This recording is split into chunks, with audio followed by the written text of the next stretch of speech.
أعوذ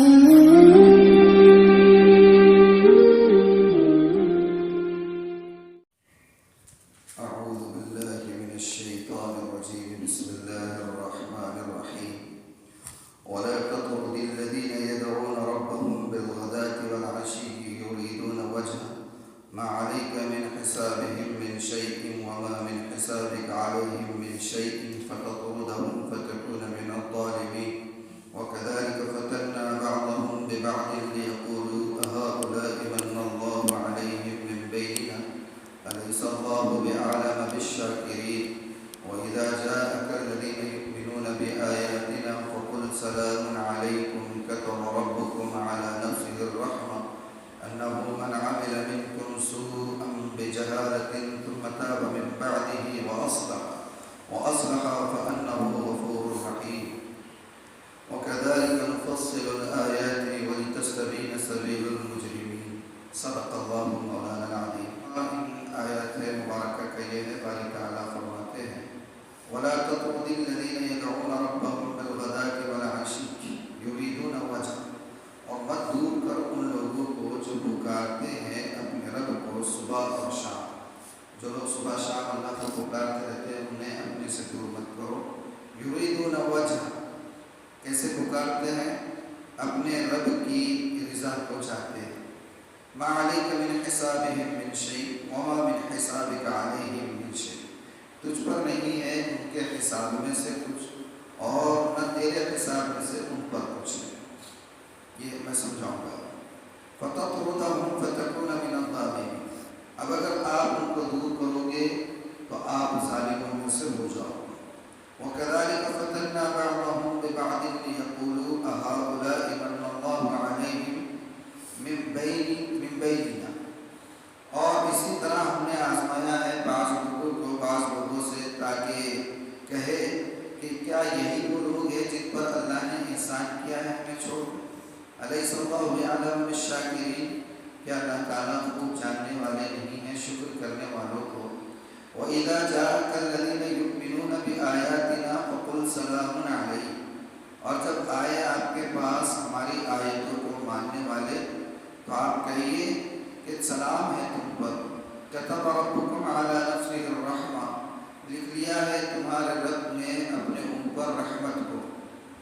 أنه من عمل منكم سوءا بجهالة، کہ جو کوئی کرے تم نے کوئی برائی ناواقفیت سے، ثم تاب من بعده، اور اس کے بعد توبہ کر لے، وأصلح، اور نیک ہو جائے، فأنه غفور رحیم، تو بات یہ ہے کہ وہ اللہ بخشنے والا ہے، مہربان ہے. وَكَذَلِكَ نُفَصِّلُ الْآيَاتِ وَلِتَسْتَبِينَ سَبِيلُ الْمُجْرِمِينَ، اور اسی طرح ہم تفصیل سے بیان کرتے ہیں آیتوں کو تاکہ کھل جائے طریقہ گنہگاروں کا. یہ ہو گیا ترجمہ ان آیات مبارکہ کا. گزشتہ جو اسباق ہم پڑھ رہے تھے اور جو سلسلہ کلام چل رہا تھا وہ اگر ذہن میں ہو تو بات سمجھنے میں آسانی ہوگی. سورہ انعام کے شروعات سے ہی مشرکین مکہ کو خطاب ہے، ساتھ ہی ساتھ ان کے احوال بیان کیے جا رہے ہیں. اللہ کے رسول صلی اللہ علیہ وآلہ وسلم انہیں دعوت دین پیش فرما رہے ہیں، وہ قبول نہیں کر رہے ہیں. کچھ مطالبے ان کی طرف سے ہو رہے ہیں، معجزات طلب کر رہے ہیں. اللہ کے رسول صلی اللہ علیہ وآلہ وسلم نے بعض معجزات اللہ کی قدرت سے کر کے بھی دکھا دی، جیسے چاند کے 2 ٹکڑے ہونا، پتھروں کا آگ کو سلام کرنا، درختوں سے رونے کی آواز آنا. مری ہوئی کو کئی ساری نشانیاں دیکھ رہے تھے لیکن نہیں قبول کرنا تھا، نہیں مان رہے تھے. پھر بھی مطالبے بڑھتے ہی چلے جاتے. ایک وقت آیا کہ مطالبہ کیا بہت پہاڑ کو سونے کا بنا دو تو ایمان قبول کر لیں. اللہ تعالیٰ نے مطالبہ پورا نہیں کیا، یہ معجزہ ان کا پورا نہیں کیا. اللہ کے رسول صلی اللہ علیہ وسلم چونکہ اپنی امت کے اور بلکہ پوری انسانیت کے جنت کے راستے پر لے جانے کے بڑے حریص تھے، اس لیے چاہتے تھے کہ یہ بات بھی پوری ہو. تو اللہ تعالیٰ نے قرآن میں فرمایا کہ کیا تم آسمان میں سیڑھی لگا دو یا زمین میں سرخ بنا دو اور کوئی نیا معجزہ لے جا کے دے دو، تو بھی نہیں ماننے والے، تو بھی نہیں ماننے والے. ایسے ہی مطالبے کرتے رہتے تھے. کل جو حصہ ہم نے پڑھا اس میں فرما دیا کہ صاف صاف کہہ دو ان سے کہ میرے پاس کوئی خزانے نہیں ہے اللہ کے، میں کوئی غیب کا علم نہیں جانتا ہوں، اور میں ایک عام انسان ہوں، انسانوں کی طرح کوئی فرشتہ نہیں ہوں کہ بازار میں نہیں جاؤں گا، کھاؤں گا نہیں، پیوں گا نہیں، شادی نہیں کروں گا، بچے نہیں ہوں گے، عام انسان ہوں اور رسول ہوں اللہ کا، صاف صاف کہہ دو۔ تو یہ سلسلہ کلام چل رہا ہے سورہ نام کے شروع سے۔ آج جو حصہ ہم نے پڑھا ہے اس میں بھی اسی طرح کے ان کے مطالبے تھے کہ اللہ کے رسول چاہتے تھے کہ ہر کوئی دین اسلام قبول کر لے، تو آپ ہر ایک پر محنت فرمایا کرتے تھے، لیکن شروع ہی سے انسانیت کا مزاج یہ رہا ہے کہ لوگوں نے شرافت کا معیار اور عزت کا معیار دنیا میں ہمیشہ پیسے کو اور جاہ کو اور منصب کو سمجھا۔ جو لوگ غریب رہے ہیں ان کو ذلیل سمجھنے کا مزاج یہ ابتدائی سے رہا ہے۔ حضرت نوح جب دعوت اسلام پیش فرمایا کرتے تھے تو ان کے زمانے کے عمراء یہی تو کہا کرتے تھے کہ ہم تمہاری بات کیسے قبول کریں جبکہ تمہاری بات ماننے والے بدو اور جاہل لوگ ہیں، ان کے درمیان ہمارے جیسے لوگ تمہاری بات قبول کریں۔ فرعون کیا کہا کرتا تھا؟ انا ربکم الاعلی، میں سب سے اونچا ہوں، باقی یہ سب کیا ہے؟ جانوروں کی طرح، حتیٰ کہ ایون وہ حضرت موسیٰ کو بھی حق سمجھتا ہے۔ نمرود کی کیا سوچ تھی؟ نمرود کی سوچ کیا تھی؟ میں سمجھتا انا احیی و امیت، میں زندہ کرتا ہوں، میں مارتا ہوں، میں سب سے بڑا جو ہے تو رب ہوں۔ نمرود کا بھی یہی کہنا، فرعون کا بھی یہی کہنا، اور کفار مکہ جو مشرکین مکہ تھے، آپ کو بتا دوں کہ ہم سے زیادہ قرآن کے رسیاں تھے۔ ہم تو کبھی قرآن دستیاب ہے، ہر گھر میں ہے، ہر مسجد میں ہے، لیکن توفیق نہیں ہوتی اٹھا کر پڑھنے کی۔ ابو جہل، عتبہ، شیبہ، ولید، حارث بن نوفل اور کون کون سے نام لیے جائیں، یہ وہ بڑے بڑے سرداران مکہ اور مشرکین مکہ تھے جو تہجد کے وقت میں اور تنہائیوں میں اندھیروں میں چھپ چھپ کر اللہ کے رسول سے قرآن کو سنا کرتے۔ اور یہ تاریخ میں لکھتا ہے، مبالغہ نہیں کرتا۔ تو وہ قرآن کو سمجھتے تھے اللہ کا پیغام ہے، نبی کو سمجھتے تھے کہ اللہ کے قاصد ہے۔ راہ کا روڑا کون سی چیز بنی ہوئی تھی؟ منصب، سرداری، عہدہ، اسٹیٹس، حیثیت، سماج میں مقام، یہ جو حاصل تھا ان کو ڈر لگتا تھا کہ اگر یہ دعوت اسلام قبول کر لے تو یہ سارا اسٹیٹس، یہ سارا مقام، یہ سارا منصب آج کی آج میں ختم ہو جائے، یہ آج کی آج ختم ہو جائے۔ اس لیے نہیں مانتے، ورنہ اللہ کو مانتے تھے، رسول کو بھی سمجھتے تھے۔ اسی لیے دیکھیے پوری سیرت آپ بھگا لیجیے، پوری تاریخ آپ پڑھ لیجیے، آپ کے اوپر انہوں نے ہمدردی سے یہ تو ضرور کہا کہ لگتا ہے کوئی جادو ہو گیا، لگتا ہے اثرات میں آ گیا، اچھا خاصا نوجوان تھا، لیکن کبھی آپ کے کریکٹر پر کسی نے حرف نہیں اٹھایا۔ کٹر سے کٹر دشمن، اسلام کے خلاف، اسلام قبول کرنے والوں کو جان سے مارنے سے دریغ نہ کرنے والے لوگ، ان لوگوں نے بھی کبھی اللہ کے رسول صلی اللہ علیہ وسلم کے کردار کے اوپر کبھی حرف نہیں اٹھایا۔ حتیٰ کہ تاریخ کا وہ واقعہ جب ہم پڑھتے ہیں تو آپ یقین مانیے کہ ہماری اس ظاہری عقلوں کو یقین نہیں آتا ہے کہ ایسا بھی ہو سکتا تھا۔ اللہ کے رسول کے جان کے دشمن بنے، ایک پورے گروہ کی شکل میں ساتھ میں مل کر آئے کہ ایک ساتھ وار کریں گے تو خون بہا بھی کسی کو دینا نہیں پڑے۔ آپ نے حضرت علی کو اپنی جگہ پر سنایا، چلے آئے کیوں تھے؟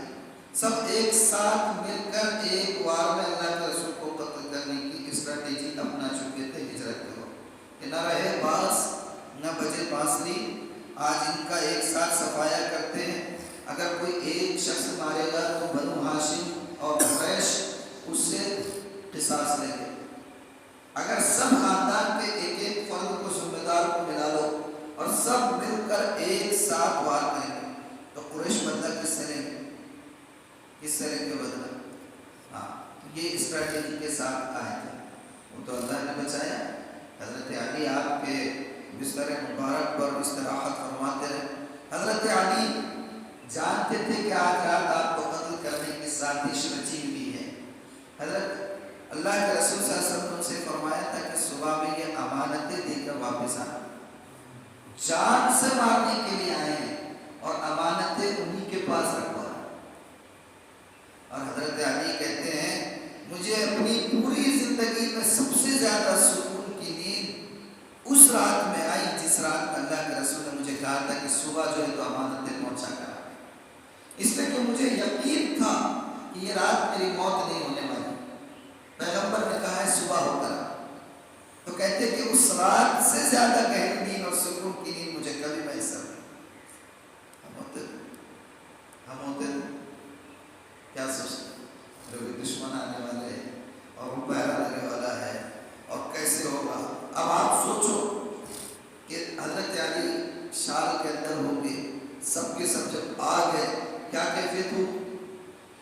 اللہ جس کو بچائے اس کو کون نہیں کر سکتا۔ جیسے ہی کپڑا ہٹایا حضرت علی کو دیکھا مار سکتے تھے، لیکن عقل معاف ہو گئی۔ کہا تم یہاں کیا کر رہے؟ محمد کہا وہ تو چلے گئے۔ تو انہوں نے حضرت علی کو چھوڑ دیا اور گئے کیسے؟ اللہ کے رسول جب جا رہے تو سب باہر تلواریں لے کر کھڑے ہوئے گھر میں گھس گئے۔ آپ نے پنڈلی اٹھائی، دھوپ ماری، سب کی آنکھوں میں پردہ پڑ گیا۔ اللہ کی قدرت، اللہ کی قدرت۔ بریا کہنا ہی چاہ رہا تھا کہ ہمیشہ سچ بات کو قبول کرنے میں دو چیزیں رکاوٹ بنتی ہے، آج بھی دو چیزیں ہی رکاوٹ بنتی ہیں۔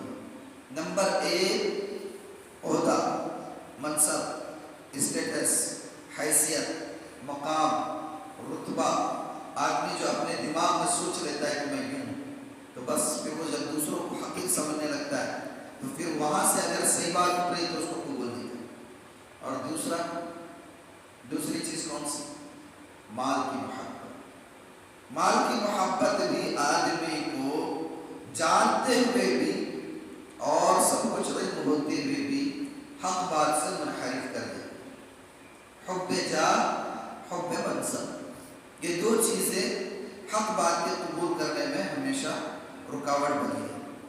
تو اللہ کے رسول تو چاہتے تھے کہ ہر ایک شخص کو جنت کے راستے پر ڈال دیں۔ تو یہ جو سرداران تھے ان کو بھی آپ دعوت دیا کرتے تھے، لیکن ہاتھ نہیں آ رہے، ہاتھ نہیں آ رہے، بہت آپ کرتے رہتے تھے۔ تو ایک مرتبہ ان سرداران نے یہ کیا کہ آپ کے چچا جان ابو طالب سے کہا کہ ابو طالب دیکھو آپ کا بھتیجا جو بات کہتا ہے ہم اس کو غلط نہیں کہتے، ہم بھی چاہتے ہیں اس کی بات سننا، لیکن مسئلہ یہ ہے کہ اب ہمیشہ اس کو جو لوگ گھیرے ہوئے رہتے ہیں ان میں سے کچھ تو ایسے ہیں جو ہمارے غلام تھے، آزاد کردہ غلام، کسی نے خرید لیا ان کو آزاد کر دیا، وہ آپ کے ساتھ بیٹھے ہوئے بلال ہے، صہیب ہے، عمار ہے، یاسر ہے، عبید ہے، عبداللہ بن مسعود ہے، یہ سب ہلکے لوگ، ان میں سے کچھ لوگ ہیں جو ہمارے غلام تھے کسی نے آزاد کر دیا، کچھ ایسے ہیں کہ جن کو جو کھانے کے لالے پڑے ہیں اور ہم ان کے برابر میں آ کر بیٹھے، تو ہمارا منصب کیا ہے، ہمارا مقام کیا ہے؟ کچھ تو ہمارے ڈگنیٹی کا، کچھ تو ہمارے اسٹیٹس کا خیال کرو کہ بعد میں وزن برقرار ہے، ہمارا بھی منصب برقرار۔ اگر ایسا کر لیتے ہیں تمہارے بھتیجے کہ ہم جب آئے تو کسی اور غریب کو آنے نہ دیں تو ہم آ جاتے ہیں، بات سنتے ہیں، دیکھتے ہیں کیا کہیں، معقول ہے تو قبول کریں، یہ انداز ہے۔ حضرت عمر رضی اللہ عنہ کو جب پتہ چلا تو حضرت عمر نے فرمایا اللہ کے رسول اپنے تو اپنے ہوتے ہیں، یہ کیسے ناراض ہوتے ہیں؟ آپ روتے تھے، ایمان والے ہیں، اپنے ہیں، آپ تھوڑا سا انہیں منع کر دیجیے، آپ منع کر دیجیے کہ بھئی ابھی کچھ لوگ مجھ سے ملنے آ رہے ہیں، آپ مت آؤ، تو کیا مسئلہ ہے، بات قبول کر لیں گے یہ لوگ۔ اللہ کے رسول کو یہ رائے اچھی لگی، بہرحال لوگ آنے لگے، ان کے آنے سے پہلے ہی اللہ تعالیٰ نے قرآن کیا وَلَا تَطْرُدِ الَّذِينَ يَدْعُونَ رَبَّهُمْ بِالْغَدَاةِ وَالْعَشِيِّ يُرِيدُونَ وَجْهَهُ کہ پیغمبر دھتکارو مت، دور مت کرو ان لوگوں کو جو اپنے رب کو صبح و شام پکارتے رہتے ہیں، اپنے رب کی رضا چاہتے ہیں۔ کیوں پکارتے؟ پکارتے مطلب عبادت کرتے ہیں، نماز ادا کرتے ہیں،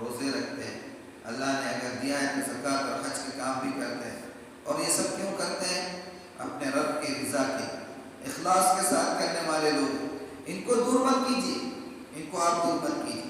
ما علیک من حسابہم من شیء، یہ جو لوگ آ رہے ہیں ان کا حساب آپ کے اوپر نہیں اور نہ آپ کا حساب ان کے اوپر. ایمان لائے نہ لائے. یہ جو لوگ کہتے ہیں نا شوشہ چھوڑتے رہتے ہیں دعوت و تبلیغ کے کام کے حوالے سے، بات سے بات آگے جائے. ارے بھائی غیروں میں کام کرنا چاہیے، یہ کیا اپنوں میں کام کرتے ہیں؟ غیروں میں کام ضرور کرنا ہے، لیکن ان کی وجہ سے اپنوں کی خامیوں کو نظر انداز کر کے، اپنوں کی خامیوں کو چھوڑ کر پوری صلاحیت اس طرف جھونکنا، یہ نہج قرآن کے بھی خلاف ہے. آئی بات سمجھ؟ اپنوں کی خامیوں کو چھوڑنا، اپنوں کی کوتاہیوں کو نظر انداز کرنا. مسلم معاشرہ اخلاقی زوال کی انتہا کو پہنچ جائے، مسلم معاشرہ اخلاقی زب و حالی کو اپنے عروج پر پہنچ جائے، اس کی فکر نہیں. معلوم ہے صرف غیروں میں کام کرو.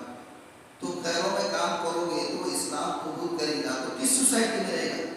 مسلم سوسائٹی میں آئے گا. اور جب مسلم سوسائٹی میں آئے گا، جس بات کو آپ نے اسلامی تعلیمات کے حوالے سے ان کو پیش کیا اسی کے خلاف اس سماج میں دیکھے گا تو دل سے کنورٹ نہیں ہو جائے.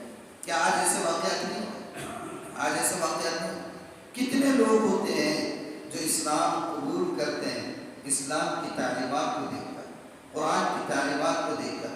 میرے اور آپ کے محبوب نبی محمد رسول اللہ صلی اللہ علیہ وسلم کی حیات مبارکہ کو پڑھ کر اسلام قبول کرتے ہیں. اور جب اسلام میں آتے ہیں مسلمانوں کے معاملات، مسلمانوں کے اخلاق، مسلمانوں کے ٹرانزیکشنز، مسلمانوں کے لین دین، مسلمانوں کی زبان، مسلمانوں کے افعال، ان کو دیکھتے ہیں تو ان کو لگتا ہے یہ کون سا اسلام ہے؟ یہ تو کچھ اور ہی ہے، یہ تو کچھ اور ہی ہے.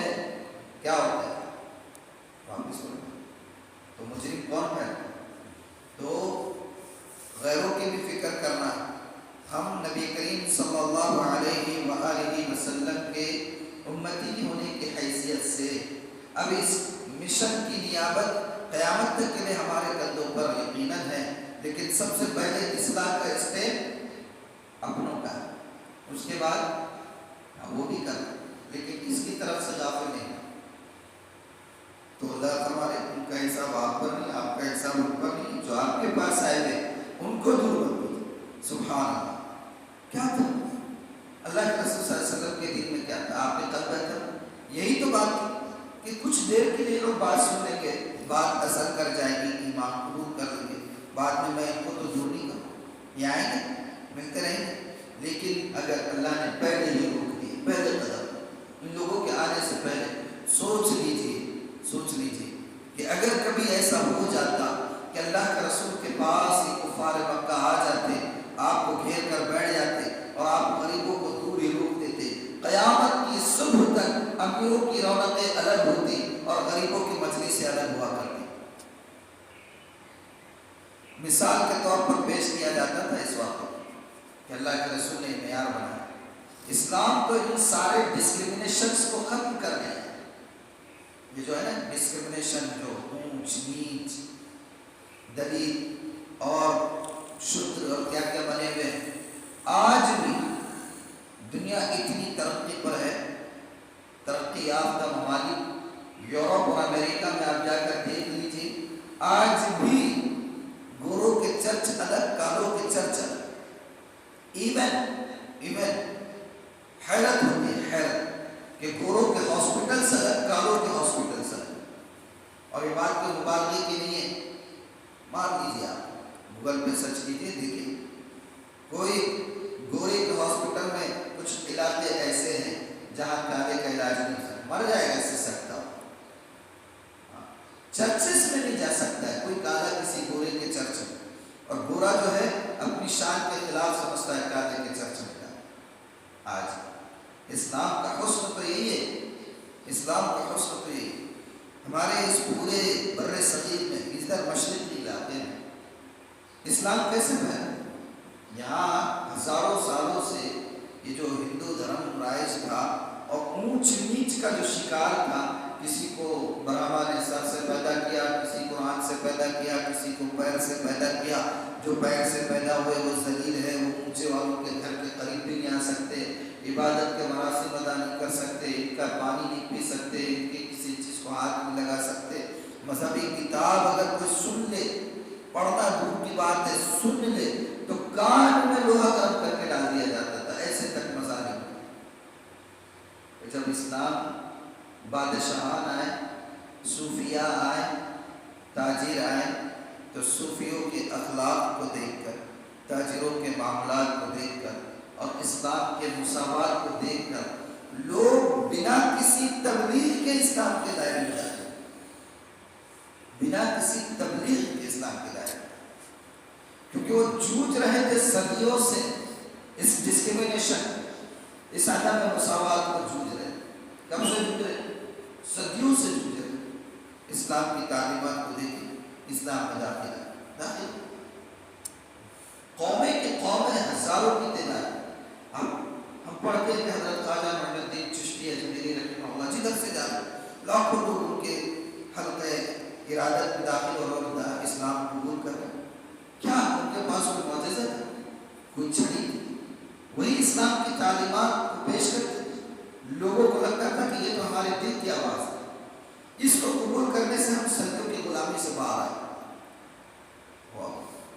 اللہ کا کرم ہے، اللہ نے پہلے قدم پہ اگر بعد میں روکا جاتا، اگر اس وقت جو ہے تو امیر آ جاتے، غریب دور ہٹا دیے جاتے، تو قیامت تک ایک مثال بن جائے۔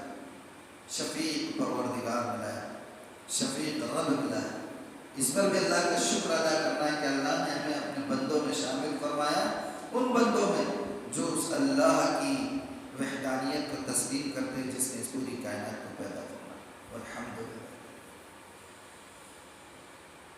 آگے فرما رہے اللہ تعالیٰ فَتَطْرُدَهُمْ فَتَكُونَ مِنَ الظَّالِمِينَ۔ پیغمبر، اگر آپ ان غریبوں کو دور کرو گے ان امیروں کے لیے تو آپ ظالموں میں سے ہو جاؤ۔ اللہ انداز دیکھیں، فرما رہے کہ ظالموں میں سے ہو جاؤ گے۔ وَكَذَلِكَ فَتَنَّا بَعْضَهُمْ بِبَعْضٍ لِيَقُولُوا أَهَٰؤُلَاءِ مَنَّ اللَّهُ عَلَيْهِم مِّن بَيْنِنَا۔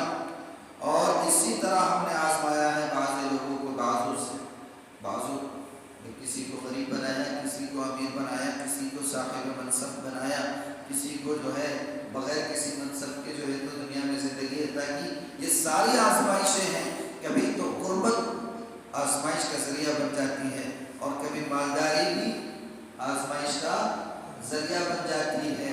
الیس اللہ بأعلم بالشاکرین، کیا نہیں ہے اللہ خوب جاننے والا، شکر کرنے والا۔ وَإِذَا جَاءَكَ الَّذِينَ يُؤْمِنُونَ بِآيَاتِنَا فَقُلْ سَلَامٌ عَلَيْكُمْ كَتَبَ رَبُّكُمْ عَلَى نَفْسِهِ الرَّحْمَةَ أَنَّهُ مَنْ عَمِلَ مِنكُمْ سُوءًا بِجَهَالَةٍ ثُمَّ تَابَ مِنْ بَعْدِهِ وَأَصْلَحَ فَأَنَّهُ غَفُورٌ رَحِيمٌ۔ اور جب آئے تیرے پاس ہماری آیتوں کے ماننے والے، حضرت عمر نے رائے دی کہ کیا ہوا، ہم نے تو اپنے تھوڑی دیر کے لیے اگر دور رہتے تو کیا ہوگا، یہ لوگ بات تو سن لیں۔ اللہ نے اپنے نبی کو سخت لہجے میں منع کر دیا۔ حضرت عمر بے چین کہ مجھ سے بہت بڑی غلطی ہوئی، یہ میں نے کیسی رائے دی، گھبرا گئے، رونے لگے، اللہ سے معافی مانگنے لگے۔ نبی کریم صلی اللہ علیہ وسلم کے پاس اللہ نے قرآن میں آیت دیتا ہے وَإِذَا جَاءَكَ الَّذِينَ يُؤْمِنُونَ بِآيَاتِنَا، اور جب آئے آپ کے پاس وہ جو ہماری آیتوں کو مانتے ہیں، ہم پر یقین رکھتے ہیں، وَقُلْ سَلَامٌ عَلَيْكُمْ، ان سے کہیں اللہ تمہیں سلام کرتا ہے۔ سبحان كَتَبَ رَبُّكُمْ عَلَى نَفْسِهِ الرَّحْمَةَ، تمہارے رب نے اپنے اوپر رحمت کو لکھ دیا، فکر مت کرو۔ تم نے جو رائے دی تھی خلوص کے ساتھ دی، مقصد ڈسکریمنیشن نہیں تھا، خلوص کے ساتھ رائے دی تھی، اللہ نے اپنے اوپر رحمت کو لکھ دیا۔ حدیث میں آتا ہے، حضرت سلمان فارسی فرماتے کہ ہم نے، حضرت سلمان فارسی پہلے عیسائی تھے، کیا تھے؟ عیسائی، تو توریت کے بھی بہت بڑے عالم، انجیل کے تو بہت بڑے عالم، تو یہ کہتے ہیں کہ ہماری کتابوں میں لکھا ہوتا ہے، پچھلی کتابوں کہ اللہ تعالیٰ نے جب رحمت کو پیدا فرمایا، رحمت کو پیدا فرمایا تو اس کے 100 حصے فرمائے۔ کتنے حصے فرمائے؟ 100 حصے فرمائے۔ اس میں سے ایک حصہ اللہ نے زمین پہ اتارا، اس ایک حصے کی وجہ سے ماں کی ممتا، باپ کی شفقت، بڑوں کا پیار، جانوروں کو اپنے بچوں سے محبت، حیوانات کو، انسانات کو، ہر چیز کو جتنی بھی رحمت محبت، مودت، الفت اور ممتا، شفقت زمین پر نظر آتی ہے وہ صرف 1% ہے، باقی 99% اللہ نے اپنے پاس رکھی ہے۔ سبحان۔ تو سوچے حشر کے دن کتنی برسات ہوتی رہی، اللہ کتنا شفیق۔ 70 پاؤں سے زیادہ کہتے ہیں کہ تو 70 پاؤں سے تو مبالغہ بتائیں، میں تو کہتا ہوں 70,000 اور 70 کروڑ ماؤں سے زیادہ محبت ہے۔ کتنے گناہ کرتے ہیں، کتنے گناہ کرتے ہیں، کبھی ہمارا لقمہ روکا تھا، بد نظری کرتے ہی نابینا کر دیتے، موسیقی سنتے ہی بہرا کر دیتے، گالی بکتے ہی گونگا کر دیتے، کہتا ہے شفیق۔ باپ کو پلٹ کر کہہ دو آنکھ کر دے، آنکھ سمجھتے جائیداد سے بے دخل کر دے، ایسا ہوتے وقت، لیکن اللہ کتنا شفیق ہے۔ تو ہم ایمان والے گناہ کرتے ہیں تو بھی اللہ ہی، جو کافر ہیں، جس نے کائنات پیدا کی، جس نے زمین پیدا کی، زمین سے غلہ پیدا کیا، ہوائیں چلائی، بارش چلائی، کھانے کا نظم کیا، اسی کا انکار کرنے والوں ان کو اللہ ان کو بھی نوازتا ہے، ان کو بھی کبھی محروم کرتا ہے۔ تو اللہ نے اپنے اوپر رحمت کو لکھ دیا، انه من عمل منكم سوءا بجهالة ثم تاب من بعده واصلح فانه غفور رحیم۔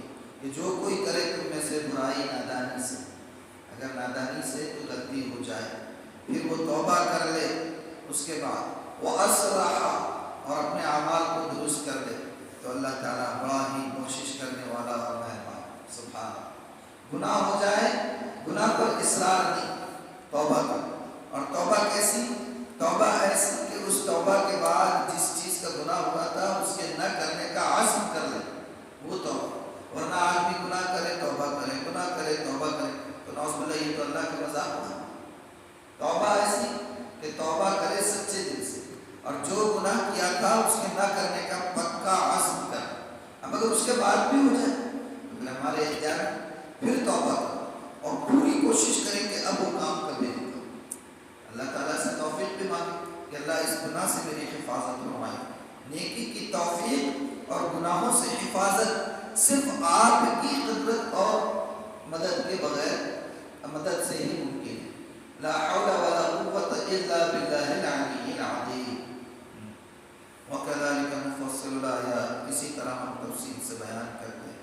وَلِتَسْتَبِينَ سَبِيلُ الْمُجْرِمِينَ، ہم اسی طرح تفصیل سے آیتوں کو بیان کرتے ہیں تاکہ کھل جائے طریقہ گنہگار ہو، صاف واضح ہو جائے ساری بات۔ اللہ تعالیٰ کا شکر ہے کہ ہم لوگ یہاں تک پڑھ چکے ہیں، والحمدللہ علی ذلک۔ اب اگر اللہ تعالیٰ حیات مستعار عطا فرمائے، توفیق شامل حال ہے، تو انشاءاللہ آئندہ قصہ کل پڑھیں گے۔